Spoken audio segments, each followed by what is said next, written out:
정순애 75세. 오늘도 그녀는 이른 아침부터 부엌에 섰습니다. 식탁을 닦고 남편의 커피를 끓이고 창밖의 햇살을 바라보며 혼잣말을 합니다. 오늘 날씨 참 좋네. 거실에서는 남편 태진이 신문을 읽고 있었습니다. 순애는 밝은 목소리로 말을 건넵니다. 여보, 오늘 산책이라도 하실래요? 대답이 없었습니다. 태진은 신문에서 눈을 떼지 않았습니다. 마치 순애의 말이 들리지 않는 것처럼요. 순애는 익숙하다는 듯 고개를 끄덕이고는 다시 설거지를 시작합니다. 언제부터였을까? 우리가 이렇게 멀어진 게. 순애는 평생을 초등학교 교사로 살았습니다. 수백 명의 아이들을 가르쳤고 가족을 위해 헌신했습니다. 하지만 남편 태진은 달랐죠.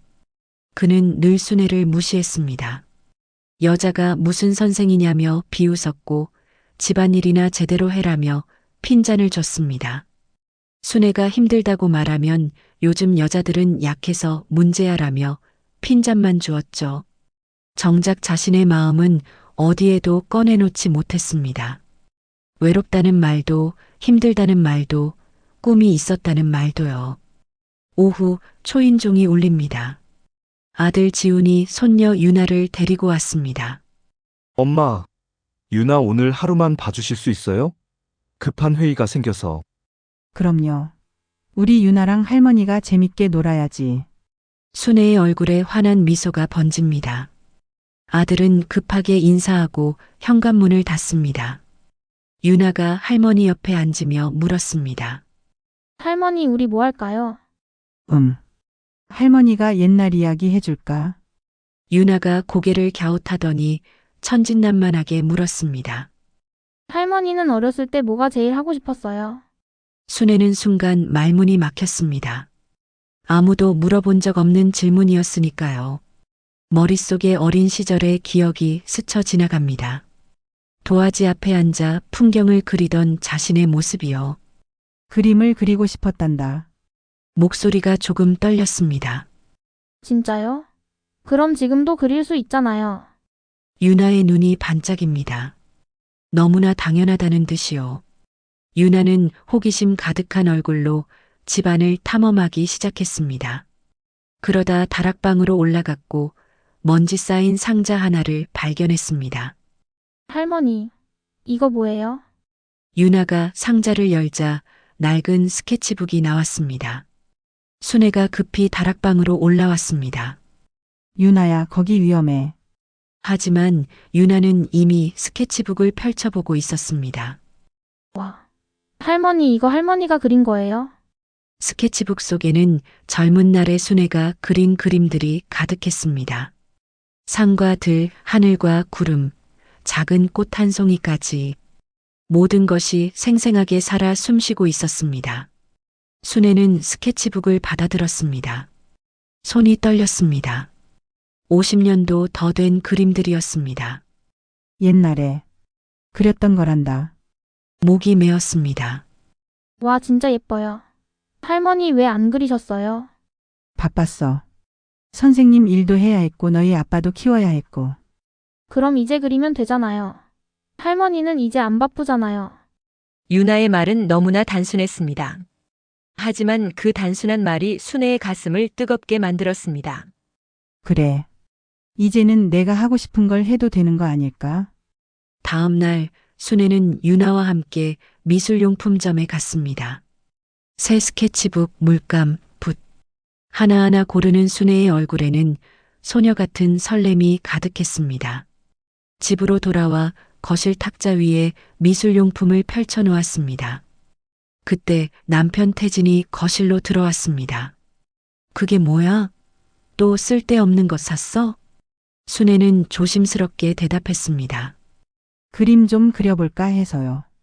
태진의 얼굴이 일그러졌습니다. 뭐, 나이 70 넘어서 무슨 그림이야? 돈 아까워라. 평생 집안일도 제대로 못하는 주제의 그림은 무슨. 시간 낭비 말고 설거지나 해. 그는 비웃듯 코웃음을 쳤습니다. 순애의 얼굴이 창백해졌습니다. 손이 떨렸습니다. 역시나였습니다. 자신의 꿈 같은 건 사치였던 거죠. 하지만 그때 유나가 벌떡 일어나 소리쳤습니다. 할아버지, 할머니 그림 엄청 잘 그려요. 나 할머니가 그린 그림 보고 감동받았어요. 태진은 당황했습니다. 손녀의 진지한 표정에 말문이 막혔죠.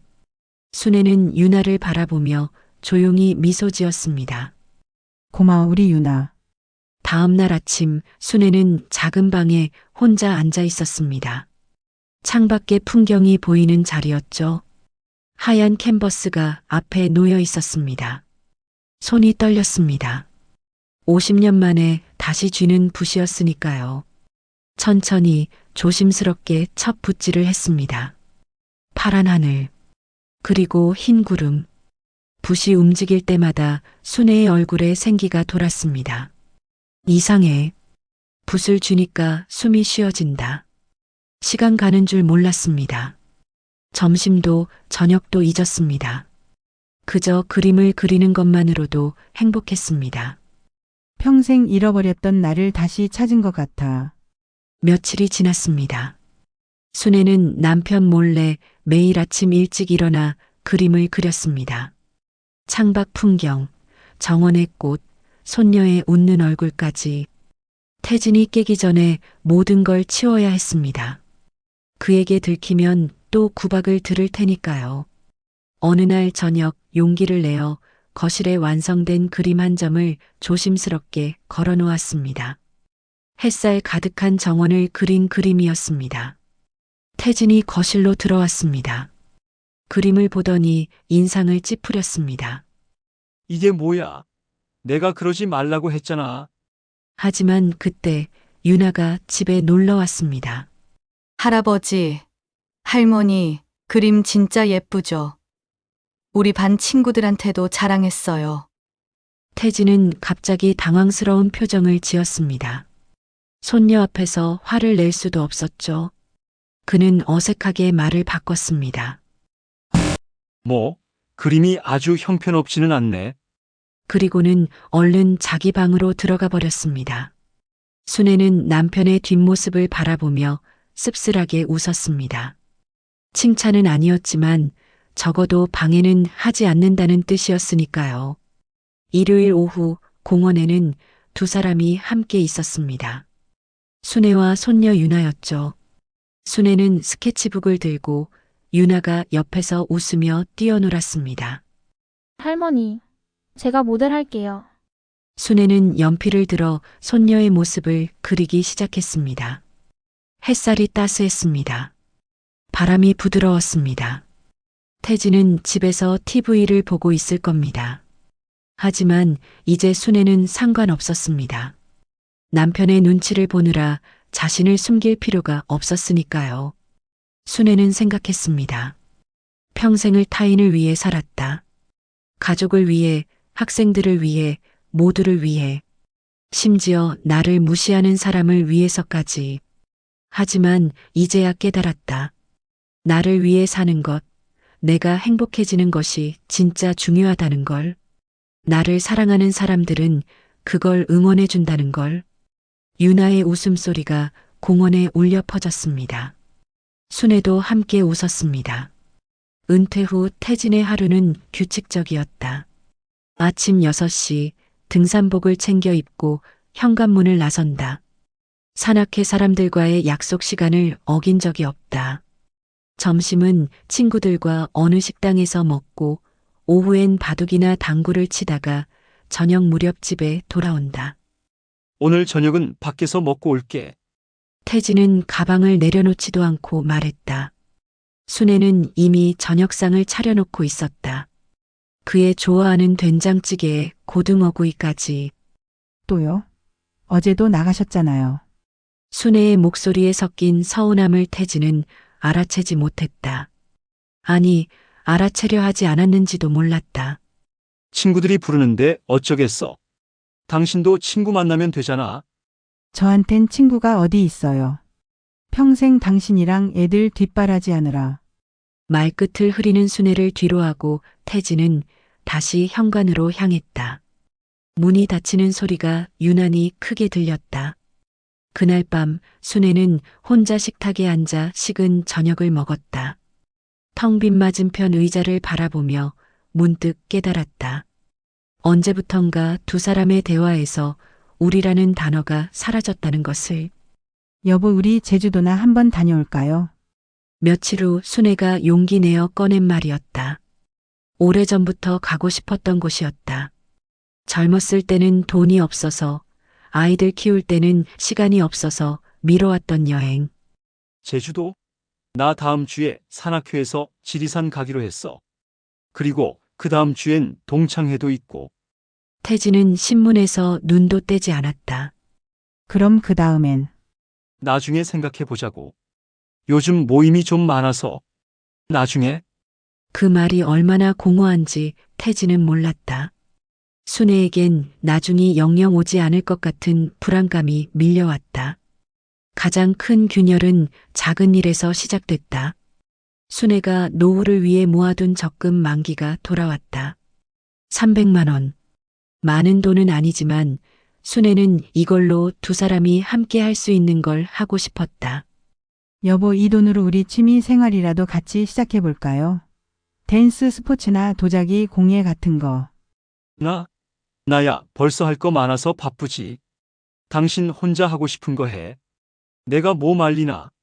태진의 무심한 대답에 순애는 더 이상 말을 잇지 못했다. 그날 밤 순애는 이불을 뒤집어 쓰고 작은 소리로 울었다. 옆에서 태진의 코 고는 소리만 규칙적으로 들렸다. 함께 늙어가자던 약속은 어디로 갔을까? 순애의 가슴에는 차가운 무언가가 서서히 쌓여가고 있었다. 결혼 40년 두 사람 사이의 거리는 그 어느 때보다 멀어져 있었다. 순애는 창가에 앉아 바깥을 내다봤습니다. 봄비가 내리는 오후였어요. 빗방울이 유리창을 따라 흘러내리는 모습이 묘하게 눈물 같았습니다. 그녀는 가만히 그 흐름을 따라가다가 문득 오래된 기억 하나를 떠올렸어요. 박준호. 그 이름을 속으로 되뇌는 순간 가슴 한쪽이 저릿하게 아려왔습니다. 순애는 천천히 눈을 감았어요. 마음속 깊은 곳에 묻어두었던 그 사람의 얼굴이 선명하게 떠올랐습니다. 젊은 시절 25의 그녀는 작은 출판사에서 일했어요. 그곳에서 처음 준호를 만났죠. 그는 신인 작가였습니다.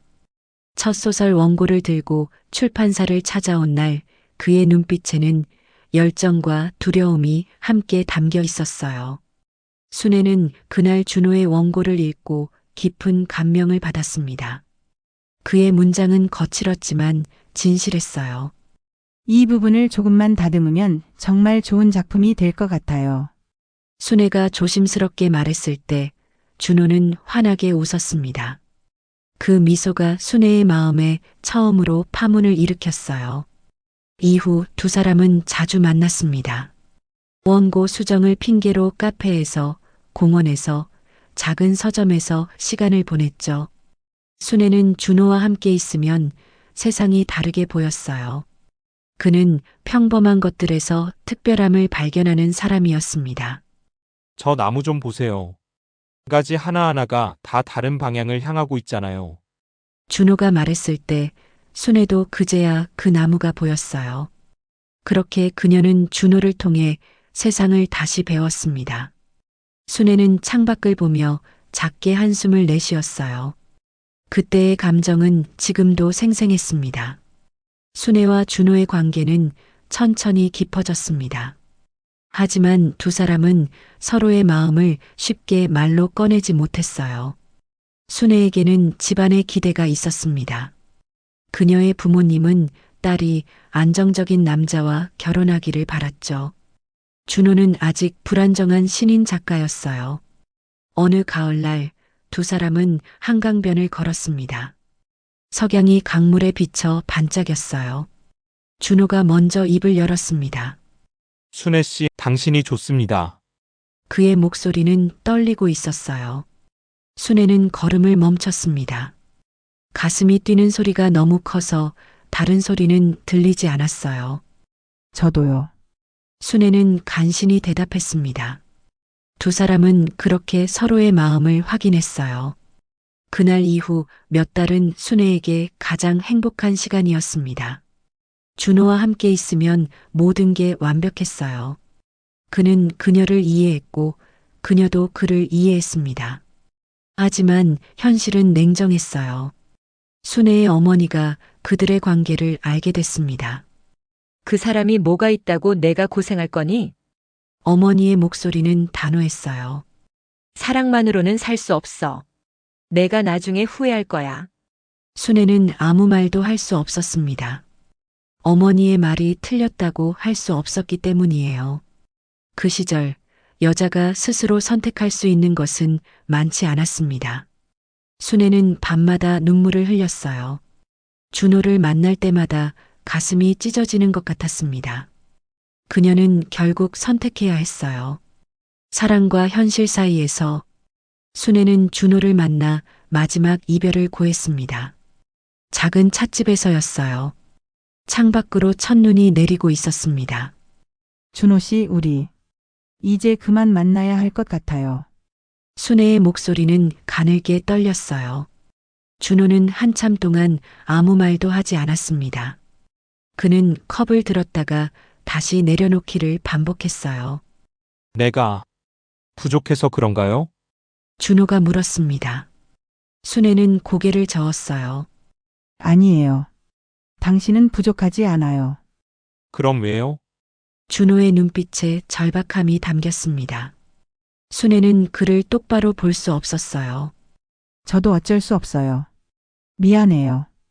그녀는 일어섰습니다. 한 걸음 한 걸음 찻집을 나서는 발걸음이 무거웠어요. 뒤돌아보고 싶었지만 참았습니다.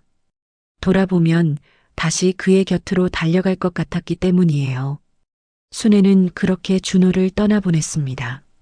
그리고 몇 달 후 집안에서 정한 남자와 맞선을 봤어요. 남편이 될 사람은 안정적이고 성실했습니다. 하지만 그에게는 준호 같은 따뜻함이 없었어요. 순애는 그걸 알면서도 결혼했습니다. 결혼식 날 그녀는 웨딩드레스를 입고 거울을 봤어요. 거울 속에 자신은 웃고 있었지만 눈빛은 슬펐습니다.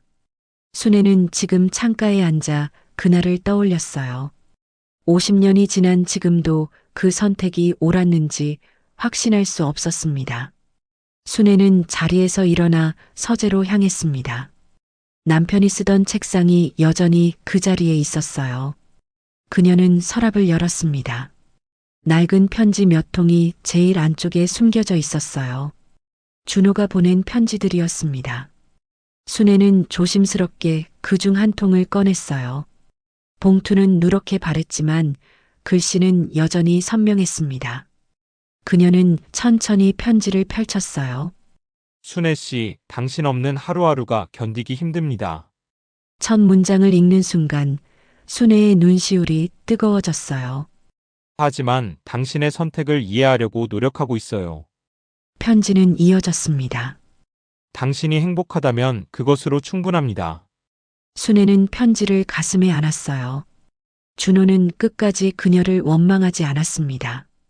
그게 더 가슴 아팠어요. 순애는 편지를 다시 읽었습니다. 준호의 글씨체를 따라가며 그의 목소리를 떠올렸어요. 문득 그에게 답장을 쓰고 싶다는 생각이 들었습니다. 50년 동안 하지 못했던 말들이 목구멍까지 차올랐어요. 순애는 책상 앞에 앉았습니다. 서랍에서 편지지를 꺼냈어요. 하얀 종이 위에 펜을 올려놓았습니다. 하지만 첫 문장이 쉽게 나오지 않았어요. 무엇부터 써야 할까요? 미안하다는 말일까요? 아니면 사랑했다는 고백일까요? 순애는 한참을 망설였습니다. 그러다 천천히 펜을 움직이기 시작했어요. 준호 씨, 당신에게 하지 못한 말이 있어요. 순애의 손끝에서 글자들이 태어났습니다. 처음에는 떨리던 손이 점점 안정을 찾았어요. 제가 당신을 떠난 건 용기가 없어서였어요. 그녀는 솔직하게 적었습니다. 사랑보다 안정을 택한 제 자신이 비겁하게 느껴졌어요. 펜이 종이 위를 미끄러졌어요. 하지만 결혼 생활 내내 당신을 잊은 적이 없었답니다. 순애는 잠시 멈췄습니다. 창밖을 보니 비가 그쳤고 하늘에 무지개가 떠 있었어요. 그녀는 다시 편지에 집중했습니다. 남편은 좋은 사람이었어요. 저를 책임감 있게 대했죠. 순애는 진실을 적었습니다. 하지만 당신처럼 제 마음을 이해해 주지는 못했어요. 그 말을 쓰며 그녀는 남편에게 미안함을 느꼈어요. 남편도 나름대로 최선을 다했으니까요. 아들을 키우며 행복한 순간들도 많았어요. 순애는 이어서 썼습니다. 그래도 가끔은 당신과 함께했던 그 시절이 그리웠어요. 편지는 점점 길어졌습니다. 순애는 50년 동안 쌓인 감정들을 하나하나 풀어냈어요. 이제 혼자 남았습니다. 아들도 멀리 있고요. 그녀의 펜은 멈추지 않았습니다. 그래서 이렇게 당신에게 편지를 쓰게 됐어요. 순애는 마지막 문장을 고민했어요. 뭐라고 끝맺어야 할까요? 그녀는 오래 생각한 끝에 이렇게 적었습니다. 당신을 사랑했어요. 지금도 그래요. 편지를 다 쓴 순애는 깊게 숨을 들이마셨습니다. 가슴속 무거운 짐 하나가 내려간 것 같았어요. 그녀는 편지를 천천히 접었습니다. 봉투에 넣을까 하다가 그대로 펼쳐두었어요. 이 편지는 어차피 보낼 수 없었으니까요. 준호가 지금 어디서 무엇을 하고 있는지 알 수 없었습니다. 살아있는지조차 확실하지 않았어요. 순애는 편지를 책상 위에 놓고 창가로 다시 갔습니다. 무지개는 이미 사라지고 없었어요. 하지만 그녀의 마음은 전보다 가벼웠습니다. 편지를 쓰는 동안 그녀는 깨달았어요. 중요한 건 준호가 이 편지를 받느냐가 아니라는 것을요. 자신의 진심을 솔직하게 표현했다는 것. 그것만으로도 충분했습니다. 순애는 자신에게 물었어요. 만약 시간을 되돌릴 수 있다면 다른 선택을 할까요? 대답은 쉽지 않았습니다. 아들을 낳지 못했을 테니까요. 남편과의 추억들도 없었을 거예요. 그녀는 고개를 저었습니다. 인생은 선택의 연속이고 모든 선택에는 대가가 따르죠. 순애는 자신이 살아온 삶을 부정하고 싶지 않았어요. 다만 준호에게 제대로 된 작별 인사를 하지 못한 것이 후회될 뿐이었습니다. 이제라도 편지로 마음을 전했으니 그것으로 좋겠어요. 순애는 조용히 미소 지었습니다. 순애는 편지를 서랍 깊숙이 넣었습니다. 그리고 천천히 거실로 나왔어요. 벽시계가 오후 4시를 가리키고 있었습니다. 평소 같으면 혼자 차를 마시며 텔레비전을 켰을 시간이에요. 하지만 오늘은 달랐습니다. 순애는 핸드백을 들고 현관문을 나섰어요. 오랜만에 밖으로 나가고 싶었습니다. 아파트 단지 안작은 공원에는 벤치가 몇 개 있었어요. 순애는 그중 햇살이 잘 드는 벤치에 앉았습니다. 옆 벤치에는 비슷한 또래의 할머니 2명이 앉아 있었어요. 그들은 손주 이야기를 나누고 있었습니다. 우리 손주는 이번에 영어 말하기 대회에서 상을 받았어. 한 할머니가 자랑스럽게 말했어요. 그래. 우리 손주도 피아노를 잘 쳐서 학원 선생님이 칭찬하더라고. 다른 할머니도 맞장구를 쳤습니다. 순애는 그들의 대화를 들으며 잠시 생각에 잠겼어요. 자신도 손주 이야기를 할 수 있었지만 왠지 끼어들고 싶지 않았습니다. 손주들과의 관계가 그리 가깝지 않다는 걸 인정하기 싫었기 때문이에요. 순애는 고개를 들어 하늘을 봤습니다. 구름 한 점 없이 맑았어요. 그녀는 문득 깨달았습니다. 다른 사람의 행복을 부러워할 필요가 없다는 것을요. 각자의 삶에는 각자의 무게가 있었습니다. 순애도 나름대로 최선을 다해 살아왔어요. 그것만으로도 충분히 괜찮은 삶이었습니다. 공원을 나온 순애는 근처 슈퍼마켓에 들렀습니다. 장을 볼 생각은 없었지만 그냥 구경하고 싶었어요. 과일 코너를 지나다가 탐스러운 사과가 눈에 들어왔습니다. 순애는 사과 몇 개를 골랐어요. 계산대로 가는 길에 작은 화분을 발견했습니다. 제라늄이었어요. 붉은 꽃이 싱그럽게 피어 있었습니다. 순애는 망설이다가 화분도 집어들었어요. 집에 생기가 필요했습니다. 계산을 마치고 나오는데 누군가 뒤에서 불렀어요. 순애 씨 아니세요? 순애가 돌아보니 옛날 같은 동네에 살던 이웃이었습니다. 어머, 선희 씨. 순애는 반가운 마음에 환하게 웃었어요. 두 사람은 오랜만에 만난 반가움의 근처 카페로 자리를 옮겼습니다. 요즘 어떻게 지내세요? 선희가 먼저 물었어요. 그냥 그렇게 살죠 뭐. 순애는 담담하게 대답했습니다. 저도 남편 보내고 혼자 지내요. 외롭죠. 선희가 한숨을 쉬었어요. 순애는 고개를 끄덕였습니다. 서로의 처지가 비슷하다는 걸 알았어요. 그래도 건강해야죠.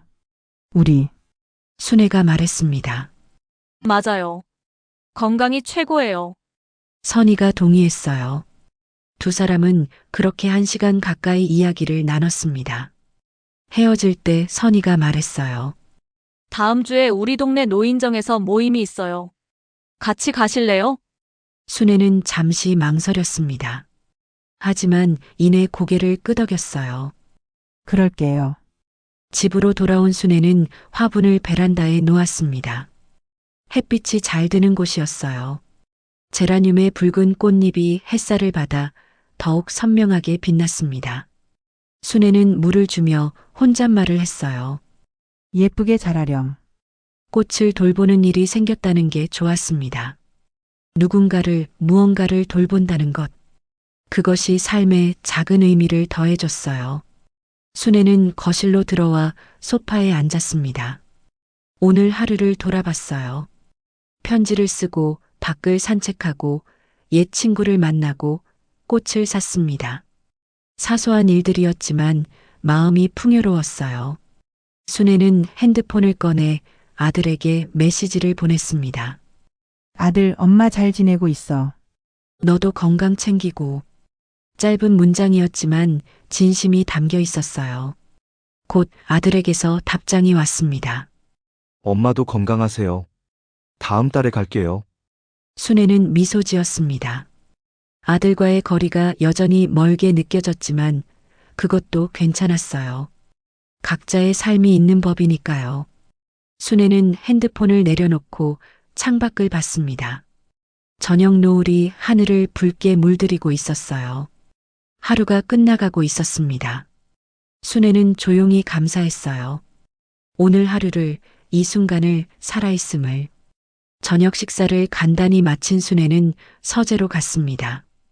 책상 위에 아침에 쓴 편지가 그대로 놓여 있었어요. 순애는 편지를 다시 펼쳤습니다. 자신이 쓴 글을 천천히 읽어 내려갔어요. 문장 하나하나에 진심이 담겨 있었습니다. 읽다 보니 마음 한쪽이 따뜻해졌어요. 순애는 편지를 접어 예쁜 봉투에 넣었습니다. 그리고 봉투 겉면에 이렇게 썼어요. 박준호님께. 주소는 적지 않았습니다. 보낼 곳이 없었으니까요. 하지만 봉투에 담는 것만으로도 의미가 있었어요. 순애는 봉투를 서랍 맨 위에 정성스럽게 넣었습니다. 언젠가 아들이 이 서랍을 정리할 날이 올 거예요. 그때 이 편지를 발견하겠죠.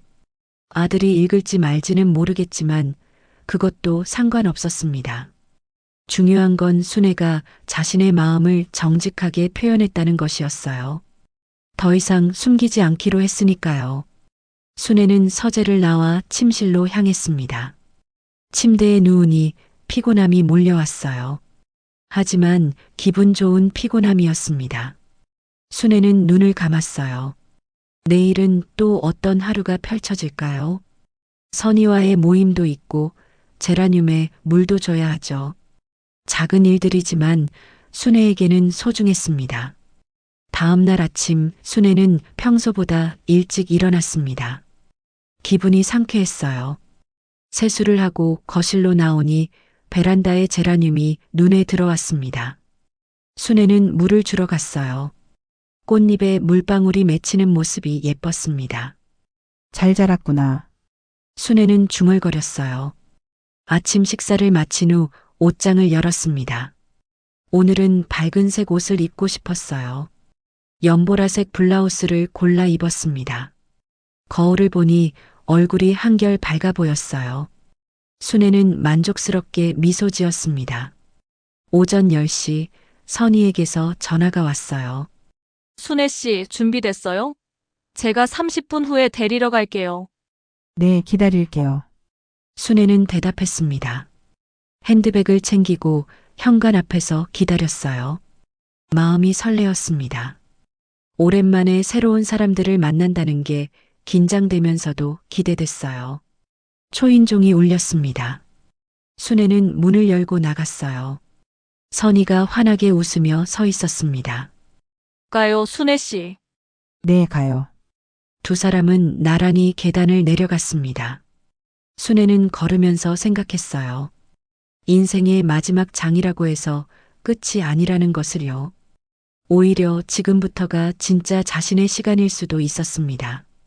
노인정은 아파트 단지 안 커뮤니티 센터에 있었습니다.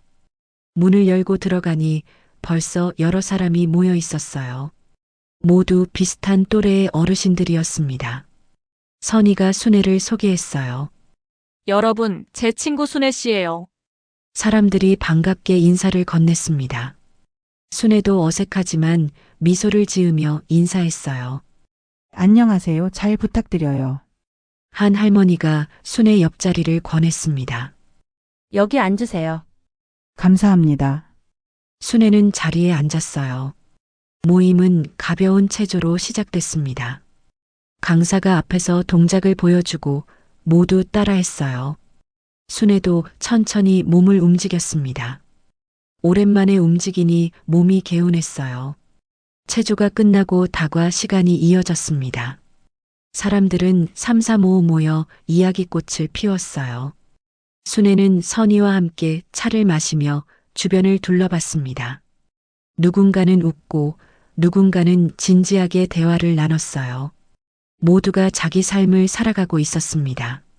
순애는 이 공간이 편안하게 느껴졌어요. 여기서는 혼자가 아니었습니다. 비슷한 처지의 사람들이 함께 있었어요. 순애는 차를 한 모금 마시며 생각했습니다. 이런 작은 모임이 삶에 큰 위로가 될 수 있다는 것을요.